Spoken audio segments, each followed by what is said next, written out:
Hi, everyone. Welcome. I'm David Berkowitz, head of marketing with Athena Solutions, and very excited for this talk today with two of our data governance leaders, Alla Zaykin and Cynthia Schmidt, and here to talk about where AI analytics and operations fit in with a data quality framework. So, Cynthia, why don't you take it away? Great. I'm just going to introduce myself real quick. So I'm Cynthia Schmidt, and I am the director in data governance with Athena Solutions, working with Alla quite closely in different capacities. But to start our fabulous show, I'm going to pass it to Alla and let Alla start us off. Thank you, Cynthia. Welcome, everyone. I am Alla Zaykin, data governance practice lead for Athena. And of course, giving this presentation with me will be Cynthia Schmidt, our director. And I am excited to start this conversation about implementing data quality framework. We are giving this talk at the time when many data quality tools are available to us from many wonderful vendors. We would like to suggest that having a data quality tool is just a part of creating a solution, a holistic solution for data quality issues in the organization. So a more complete solution, a more comprehensive solution would be building a data quality framework, educating your organization about data quality, and make this whole initiative take root. I think at this time we have available to us many of the ideas that help us evaluate data quality. There quite a bit of maturity in the field, and so I think data quality framework would allow us to take advantage of all of this good information and all of this thought that happened to build the foundation for us. Next slide, please. So data quality outage. Data fails to power the business. This is just, of course, a metaphor, but we want the data to be a foundation of our decision making. We want it not to pull us back when we implement our AI projects. We want our analytics project to work. We want the data to be consistent and reliable and available. We want our operations also to run smoothly and not run frantic figuring out data quality issues. So what is it that fails in all of these types of initiatives? And I wanted to go back to the definition of asset, because now we commonly hear that we want to make data the asset, business asset. So when there is a power out, it is not an asset. So asset is when you own something, when you're responsible for something, and when you can use it to derive value from it. So it's very interesting to me that from this definition, it's easy to see that we are responsible for our data and we own it and we store it. But in terms of deriving value, and what often stands in the way is the data quality. We want our data reliable. And this is something that sometimes is not too straightforward to achieve. Symptoms of poor data quality. Many of you would say that you saw the symptoms many, many times. And we, in our experience, keep seeing this time and time again. So when we see this, what is the most unfortunate about this whole list is that overall culture in an organization starts being affected. So when your projects are affected by data quality, all types of projects, the whole culture becomes affected. People start spending a lot of time on root cause analysis, and they investigate why the data doesn't work, and they investigate the result that they received based on the corporation's data. So I think that the culture is being negatively affected, and where the time could be effectively spent on arriving at creative solutions, and which would positively affect the bottom line of the business, we would spend this time firefighting. We would like to offer a quick poll. please raise your virtual hand if your company experienced project delay or struggled with analytics and reporting issues because of the data quality. And here's the poll in front of you. Please give us your answer. All right. We've got some results coming in here. Let's see how we're doing. Let's share the results. It seems overwhelming. Okay. So this is a good beginning. It's very important to know your starting point. So what do we mean by data quality framework? And it is certainly not just a tool. A framework would create a space for all of the initiatives that would affect how data quality is treated in the company and how it is improved and how the initiatives around it are organized. So this is a before and after picture. So we sometimes we detect our issues a little bit too late to to take advantage of it. Sometimes we have overwhelming communication from data quality tools, and nobody can really take advantage of this information because sometimes nobody really has time to process that much information, or there's nobody to even look at it and investigate.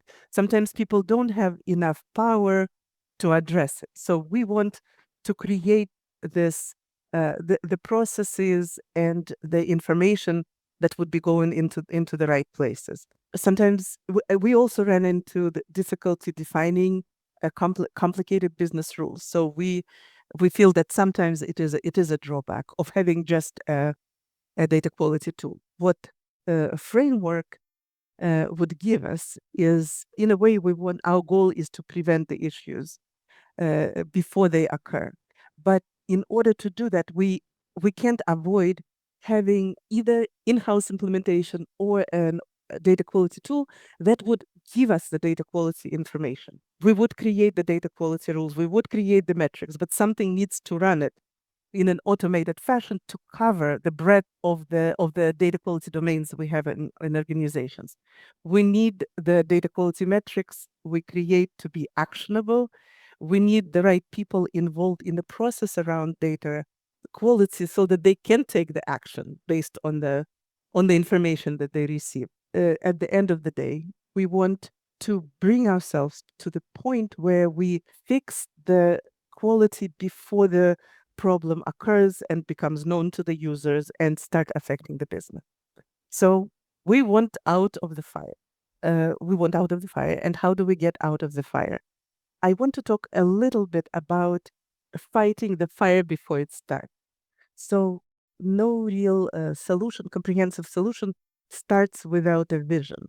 So the general vision for data quality is extremely important. And I think throughout this presentation, we'll be speaking more about it. But the vision needs to be general enough to affect the bottom line and also bring in the necessary resources that would have the power to make an impact. The one group is having an automated solution. One group is the group of people or identified data stewards that would help both technical and on the business side. They would help take action on the information that we're getting. Also, the process needs to be defined for them.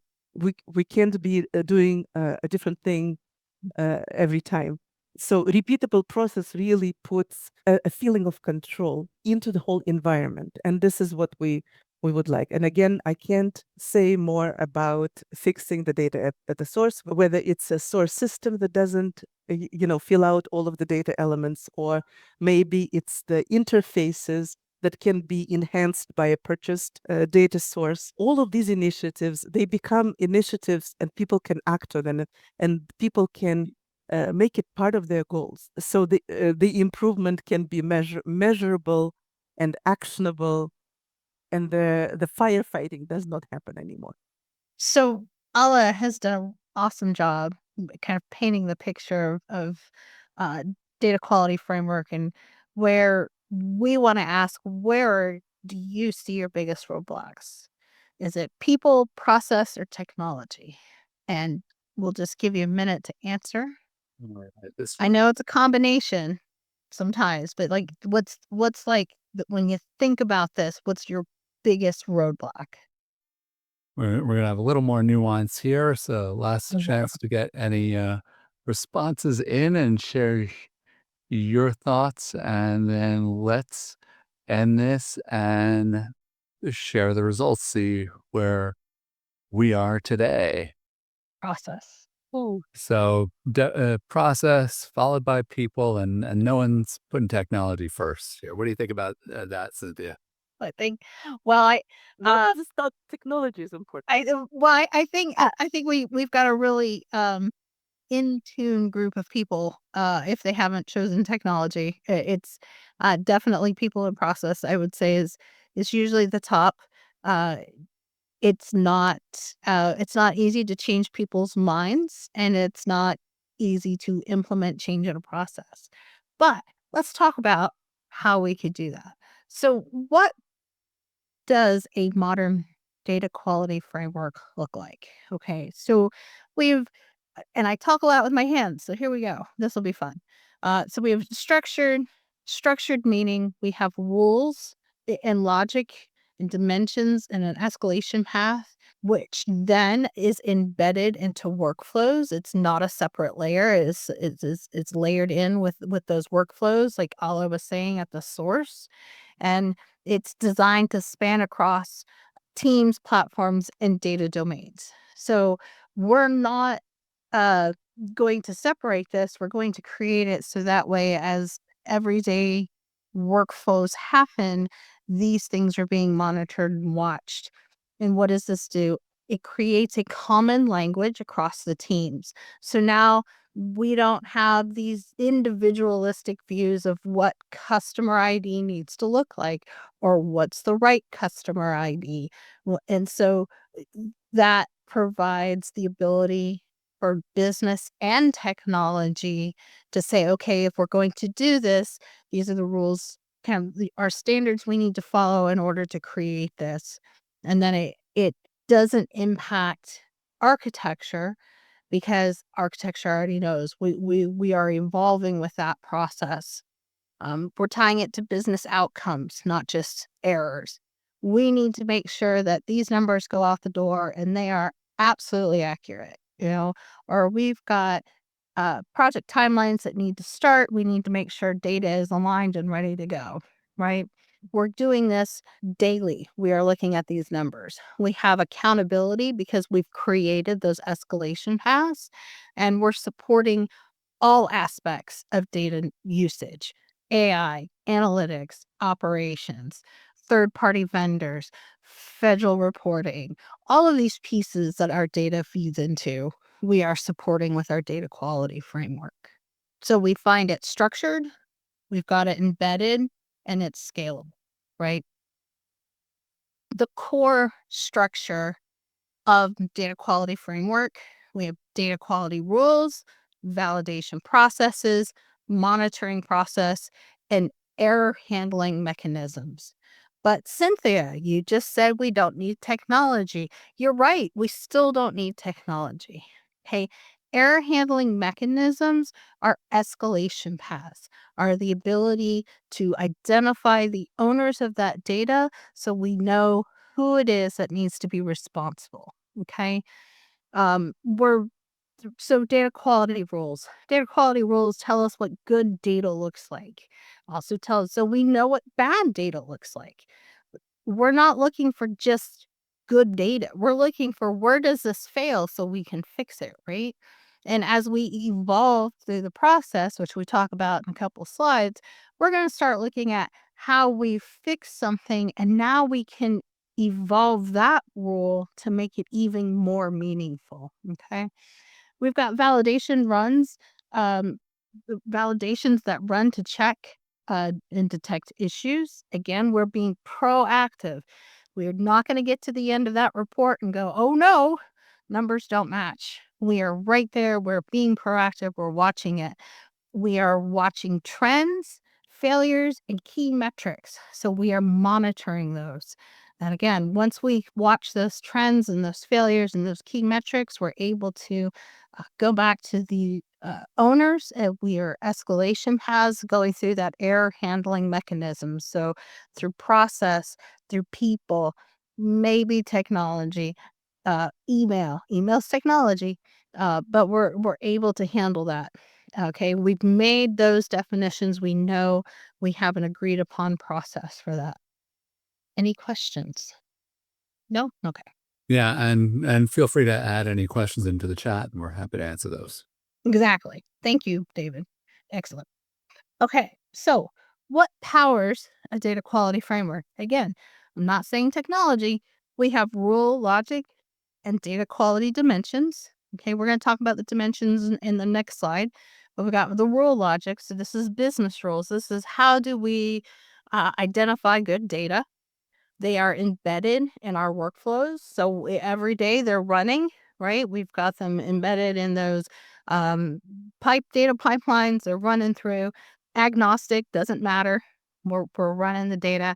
We're watching the metrics linked with those. So how are we doing with our processing? Is our issues going down? Are we watching other data trends happening that we need to start monitoring? Okay. And then we have domain level ownership. Cynthia, what does domain level mean? I'm really glad you asked me that question. Let's talk about that for a minute. Domain level means we have identified how our enterprise operates with data. We understand our data, and we want to make sure we have somebody who is helping us to steward how to use that data and understand trends in the business. Customer, I think, is a really good example. Look how many times customer data has evolved, how we use it in many different industries. It's not just marketing, it's also very operational. It's where revenue comes from, client customer data. And we want to be able to understand the evolution of using that data. And that could be trends in GDPR, understanding privacy, making sure we understand our 360 view of our client. And those go through different evolutions as well. And somebody who is in that vertical of data understands what happens within that data. And we want them to be our thought leaders and be able to help us. So then we can provide them good data to be better thought leaders. Any questions? Nope. Okay. So we mentioned very briefly the data quality dimensions. So let's talk a little bit about what integrating those data quality domains mean. So some may have heard what data quality domains are: accuracy, completeness, timeliness, validity, uniqueness, consistency, integrity. Okay, these are just a few. These are some of the more popular. So I understand we can get into a whole discussion about the other dimensions. We're just going to kind of look at these right now. So when we look at accuracy, what does that mean? Is our business logic in alignment? So do we understand that, if something comes in as a certain format, is that the right format the business needs? Yes or no? Completeness, null checks, null can be a valid value. Is that true in this case? If not, hey, we've got to flag it. We've got to make sure. Data lags and staleness when we talk about timeliness. So is data getting there in time? Is it not getting there? Do we have a problem with a pipeline? Validity. Format validation. Is it month, day, year, or is it day, month, year, year? What is that right format? So security numbers. Are we storing with dashes? Do we not store with dashes? Phone numbers. Names. Are we looking at the correct format based on a language? Uniqueness, very simple. Duplication check. Do we have two Alla Zaykins? If we do, are we merging them together correctly? Yeah. And then consistency. Consistency between systems. If we don't, who wins? Or do we need to go back and fix the system? All right. And then integrity, just orphan data checks. If I have a user, I better have, an account that they're associated with. If I don't, we've lost something. Sounds very simple, very logical, but these are the kinds of things that kind of fall through the crack a little bit. And I know what you're going to ask me. You're going to ask me, hey, Cynthia, how do I know that I'm doing okay? Well, let's talk about the framework process. Okay, we're very simple. We're going to define business priorities, right? We're going to look at these problems. We're going to go, okay, this is where we've got our priorities. We're going to start with marketing first, because that's the biggest bang for our buck, maybe. Or that's where the biggest problem lies. We need to understand why. Customers, right? We're going to create automated data quality rules. We can do this in a tool. We can do this outside of a tool. It doesn't matter. But we're going to make those rules so that we are proactive in identifying any of the data issues that are coming across from the different systems. We're going to validate and monitor those. Again, we're going to reports, emails, alerts, something in order to make sure that we are watching that data and getting it to the right person to action it. So you trigger alerts and escalations. We got big problems. We've got an escalation path. We're going to run up that escalation. We're going to get to the senior vice president, whoever's got the budget, and go, hey, we need to make sure that we take care of this. This is causing a problem, and this is how much it's costing us because we're not able to fix it, right? When we're going to remediate and improve. Improve means as we are able to solve those data issues, we're going to watch them drop off. Great. What's the next one? Now that we have solved a very basic, what is the next thing that we need to be watching for? Okay, this is an ongoing process, and we're going to define those business priorities. We're going to create those rules. We're going to validate and monitor. We've got events that trigger alerts and escalations. We're going to remediate and improve, and we're going to continue doing this. It's one big cycle. It's a living, breathing thing. It is not a one and done. When we look at what that looks like, so we were thinking about how the cycle continues and rolls through. We're going to think about what does the data quality framework monitor, right? And then how do we action that? So if we've got rule level pass and fails and degradation, we're going to spot the data quality issue early before they start to cascade, right? I think we spoke about that earlier. We got to catch it early so we don't end up with it in our numbers, because who wants that call? So we've got scores. We've got score trends by domain or data product. Again, we're looking at this based on the verticals. We're understanding our enterprise data. And then we're going to be able to point out weak points across the domains. Okay, so we've got customer data that comes in through financial. Does our customer domain owner understand that? And are we making sure that we're aligning those points? If they're not getting good data, we need to go talk to our customer domain owner and ask, how do we fix this? What can we do? Can you help us? Can you give us the data so we don't have bad data coming in? We're going to escalate thresholds and timelines. So what does that mean? Well, we're going to get to those resolutions and we're going to limit those exposures, right? We're going to get there fast and quick because we are proactive in what we are doing. And we're assigning remediation tasks in progress. So we've got ownership that empowers execution and improvement. So we have people who know that they are responsible for it, and then they are able to act on it because they are given the responsibility and the authority to do so. Okay, so I've been doing a lot of talking. So let's do just a quick check. Let's look at this. So if this is what good data looks like, where is your team today? Are you in reactive mode? Are you tracking but inconsistent? Are you mostly proactive, or are you embedded monitoring and you've got ownership and you're running? And maybe you're a mix of all of those. That's possible, but just think about kind of where is your biggest pain point right now on that? Yeah, there's no all the above option here, but let's see if we get a few more votes coming in, because we got, okay, well, All right, don't be shy. 3 of the 4 have responses right now. Let's get your feedback in here, because it's a very mixed response so far, and even a tie for our top 2, which we'll reveal momentarily. And No okay, tiebreakers on this one, huh, David?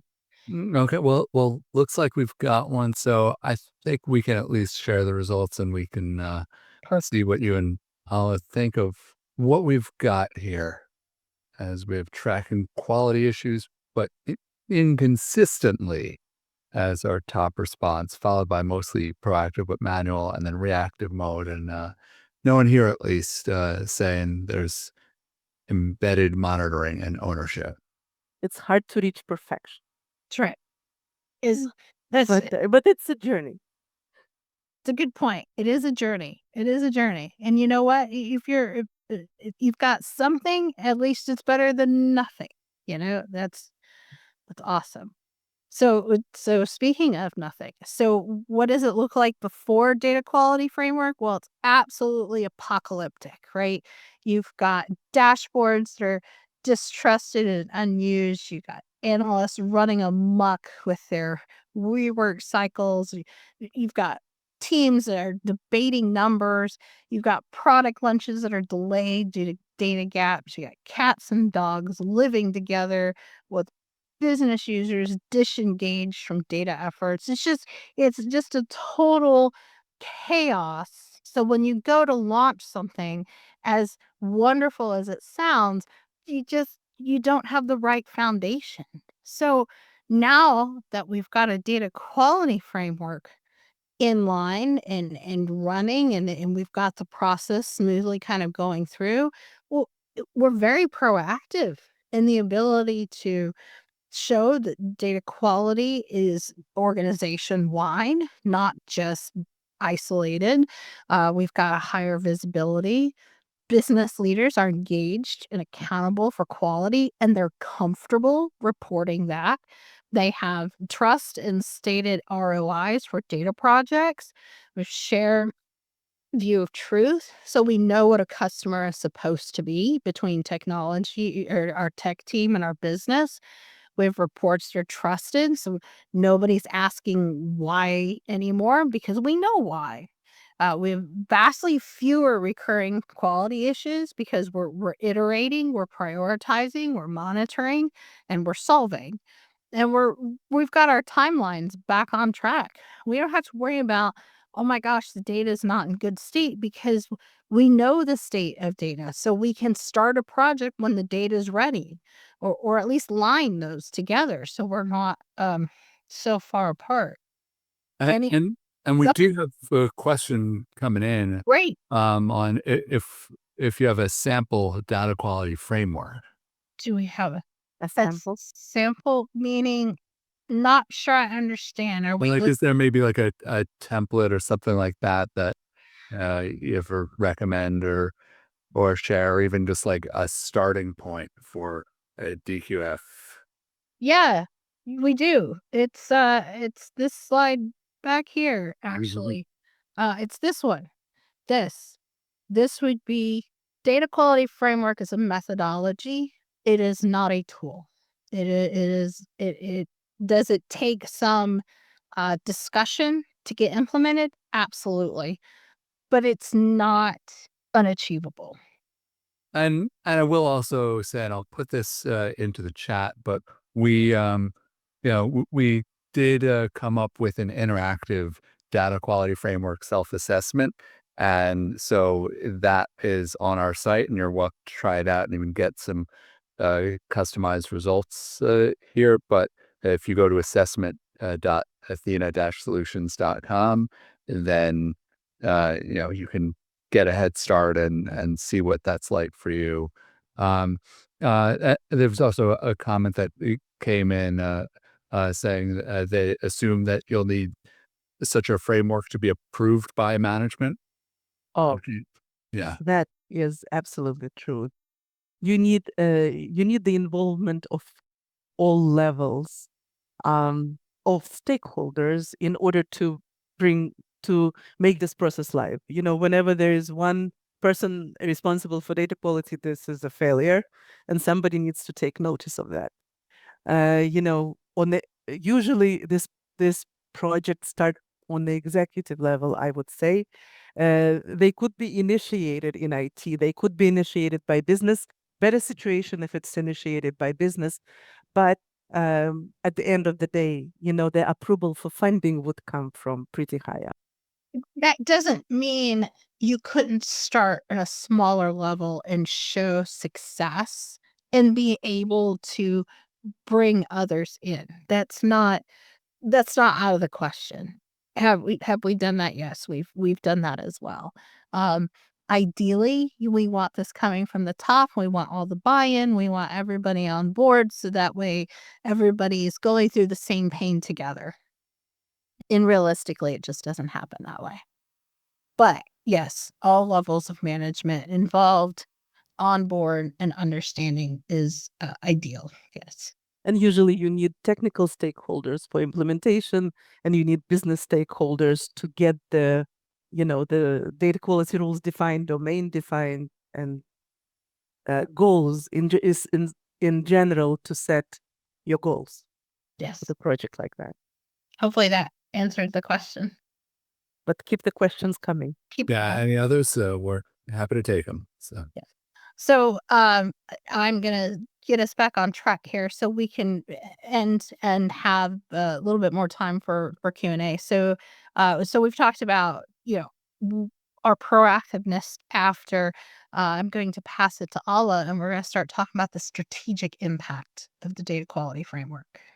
Yes, and how appropriate the last question was when we started talking about the support for data quality. I'm not even gonna repeat myself, but the support is from multiple layers in organizations, also from multiple departments in organization, is so important.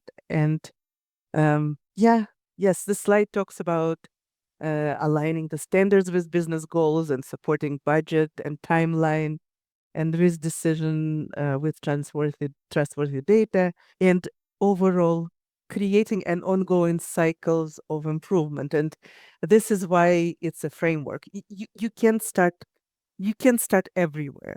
You, of course, you or us, we need to choose our battles, and basically in the beginning choose one battle, kind of scope it out and see where this battle can take you. And in our experience, many times when say you address one data domain or one data in one department, other department would become interested, because you can't avoid reaching out while you're working on the data quality framework in one place. You can't avoid reaching out and getting approvals or just opinions from other places. So basically the word gets out, and more often than not, other departments wants to be in the game. If you can demonstrate results, then numbers speak for themselves. So strategic impact. So okay, I think if from top down, I would say that once data quality framework is running, at least on one domain of the data, strategic goals based on the results of the data that you collect, based on the results of the data quality metrics. Based on those results, you can start publishing them, educating all of the levels of stakeholders about these results, and try to incorporate some of the data quality initiatives into departments' goals for themselves. I think that is something that would enable an actual budgeting for the data quality initiatives. And so this year you just started, but next year you'll do more. And next year maybe the goal would be to take up another department's data or another data domain. Maybe they're gonna be a goal would be to implement different category of data quality rules. So like, for example, you tackled, say, completeness this year. maybe you can take accuracy. Maybe you can take completeness here and accuracy there. So, but in any case, numbers give a lot of power. And Cynthia, could you go to next slide? Because I think it's not only numbers, it's also what data quality framework gives you is a way to discuss data quality effectively on any level of organization. So if you think about before, so data quality project, it does require a lot of thought, a lot of thinking, a lot of the definitions maybe. You know what your data quality domains are, you know what your data domains are, you know what your terminology is around data quality. So I think that these initiatives, they keep on giving, because the more confident your initial group of business users is speaking the data quality language, the more confident the executive level stakeholders will be speaking about data quality language, and with more ease they would create the goals around data quality. So I think that investing time in educating throughout the organization about data quality, and kind of supporting this new way of speaking effectively about your data is extremely beneficial. Cynthia, would you go to the next slide? Okay, ownership and culture. I think that we talked a lot about this, ownership and culture. I think we talked about it. You launch, you adopt, you create ownership, and then it creates the change in culture. And when we talk about ownership, sometimes it's an interesting term. Sometimes people have negative reaction to the term ownership. I would even call it an involvement. And it's my belief that it's important how we speak about things, especially in the areas of data governance, data quality. These are the areas which require change. It will require from organization to change how they're doing things now. So the way you speak about what you want to do is important. So whether it's ownership that we talked about, or data stewardship that we lightly talked about, it's impossible to do it in isolation. It's impossible to adopt this project, such as data quality framework, in isolation. The more genuine connections you have throughout your organizations, the more successful the project will be. So in our work, I would say I find that asking difficult questions and not shying away from the answer creates a vision, I would even say. So this is very, very important. And having, for every project requires a leader. So for the leaders in implementing data quality framework, asking difficult questions, seeking the answer, and not shying away from the answers that things are not perfect now. I think it's good. In this situation, any information is good. You need to know, you need to stand on the solid ground. You need to know where you are. So this is one of the questions that is, I would say, it would require an interesting answer. What does your organization need to move from quality firefighting to quality by design? Then this type of stuff makes you ask, what is firefighting? It's a metaphor for what? And what is quality by design? We are saying it's data quality framework, as we described. So what is the answer here? What would change if your data quality was a starting block instead of a hurdle? What if it a spring under your step instead of like an obstacle that you want to overcome every day? And what does it mean that it is a starting block? And what does it mean that it is a hurdle now? So I think the questions are very, very important in this field. And we encourage you to ask many questions and attack your data quality with the data quality framework. And if you have trouble getting started, again, here is that survey. May help start you in the right path with the questions, or may take that minute to ask yourself those questions that you just don't know where to start. And you can reach out after this presentation. Please, you're welcome to reach out to us for a question or a quick chat or anything else that you might need. Yeah. So, and then also, all is perfect. Here we go. This is how you contact us. This is Right, great. David, back to you. Yeah. Any other questions? Well, we're also happy to take some after the fact as you get to process all of this and maybe try your own readiness assessment. But I mean, Cynthia, all of this is tremendous. I think that there's just um, yeah, so much to be done to really just get this foundation right, and then have something strong like this to build on. So it's just a really important part of the process that I think you made a great case as far as it being something that can't be overlooked, and just excited to keep learning how this evolves, and continuing to follow all of your insights on this. So appreciate you both sharing all this. Appreciate everyone who joined us live, and look forward to the conversations that come from this. Thank you, everyone, for attending. And David, thank you for your support. Of Yeah. course. Thank you, everyone. Thanks. Thanks, everyone. Bye.